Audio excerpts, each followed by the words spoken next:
Motor qildirsam nech pul ketadi degan mijozlar uchun maxsus video o'qiganman. 0 dan 100 gacha Nexia Sons mashinasi motor qilindi. Buni narxlari bilan tanishtirib o'taman.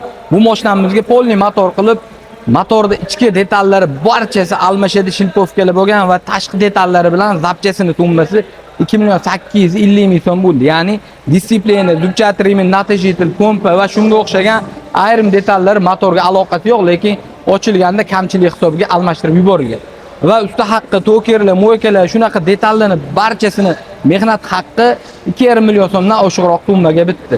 O'pish tumbamiz esa 5 million 400 mingga yaqinlashdi. Hozirgi kunda Nexia motorga 5 million 400 mingga atrofdagi narx juda ham ideal narx deb hisoblanadi. Ya'ni ayrim motorlarga 6 million so'm ham yetmagan kunlari ko'p kuzatilgan. Motorimiz cho'tki ishlab turibdi. Motorimizga mo'y rasxod qilmasligiga albatta garantiya, kafolat beramiz. Sizga ham shunaqa motor xizmatlar kerak bo'lsa, Motorzone servisiga albatta tashrif buyurib, bemalol xizmatimizdan foydalanib ketsangiz bo'ladi. Albatta bizga obuna bo'lishni unutmang.